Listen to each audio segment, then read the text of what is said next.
Towns are boring. Sleeping, shopping, bin collection, they're not exciting. This video is about towns you're going to use. Towns that you and your players will connect with. Towns that I reckon by the end of this video, your players will kill for. There's two types of towns in Draw Steel. There's adventuring locations and there's respite locations.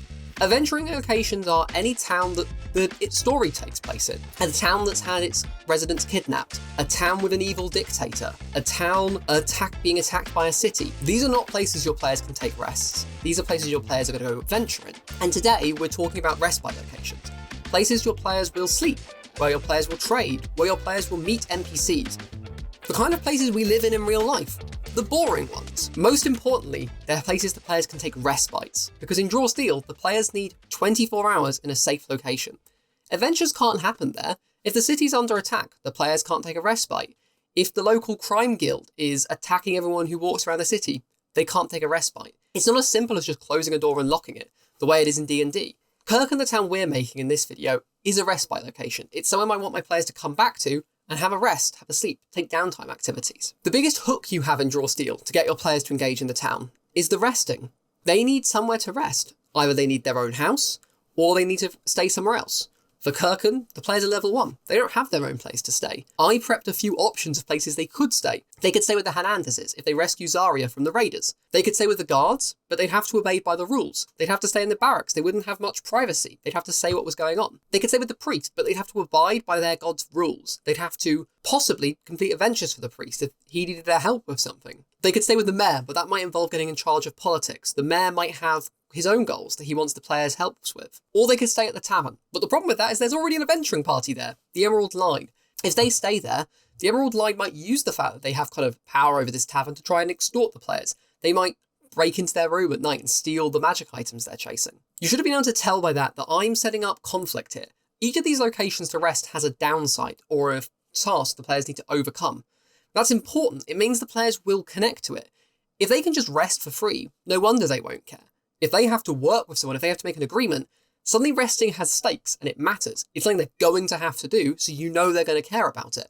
They might not want to make those deals, at which point they're going to start doing stuff like, my group after this experience founded their own keep, founded somewhere they could stay permanently when they wanted to rest. That's good. That's the players getting engaged in the game. You should have been able to tell from that depending on what they pick, they're going to have different problems they're going to overcome.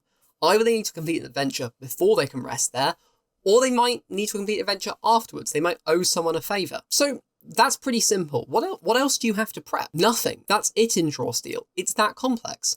The players don't even have to rest in the same place. Maybe different players will have to make different bargains. You can stop and just run, that's it. That's all you need. Because of downtime activities. When the players take a respite, after they figure out what deal they're going to take, where they're going to stay, they're going to need to make a downtime project roll. And they're going to need to ask you questions about how they complete it. One of your players might be researching. That's a chance to bring in the library, or for them to talk to the priest who might have books. One of the players might want to go fishing. That's a chance to talk about the river. Maybe they meet an NPC there. One of your players might want to build a magic item. That's a chance to talk to the blacksmith. But you don't have to prep any of that stuff in advance. You will have time while they decide what they want to do to listen. When your first player decides what they want to do, just ask for a 5-minute break. Run it with the first player, then ask the next person. Take a 5-minute break, come up with a name, come up with a little thing. It doesn't have to be much. This is just a little small interlude between the adventures. During these downtimes, you want to be prepping at the adventures you've got in the future. What are the things the players can do around the local area that are hero jobs that only they can do? You don't want to connect those too tightly to a specific NPC because you don't know what the players might do for downtime. A player might surprise you. They might have a new goal. That means you want to keep your plot hooks generic.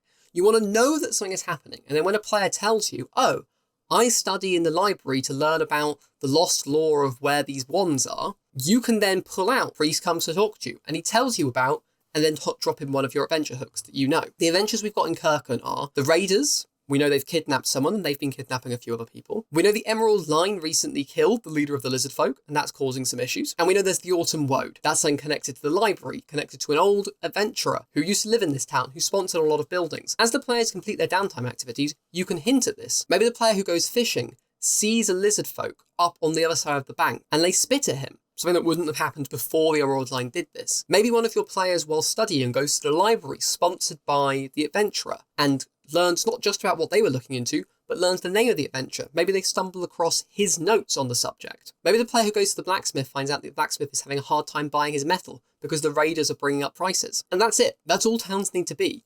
Because towns are boring in this system, they put the focus on the characters. The players are going to remember those NPCs because they're not trying to remember all of your world lore, all of this drama, all of this crazy stuff that is happening. It's just simple human-to-human connections where the players don't have to feel like heroes, where the players can talk about their problems, their worries, their fears. You can bring all of that in. This is where you bring in romance. This is where you bring in all of the other stuff that comes in this kind of heroic superhero fantasy. If you think about something like Spider-Man, Spider-Man is not only swinging around the city. Sometimes he has to go to dinner with his grandparents, and that can be just as dramatic sometimes as the biggest fight scene at the end of the movie. The final thing I want you to remember is you don't need to over-prep. You don't need to worry about what the players are going to do next time they come.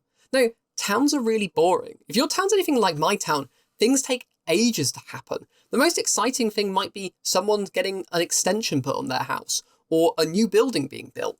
Those can take months to build. When your players go away, if they only go away for half a session, when they come back, nothing's changed.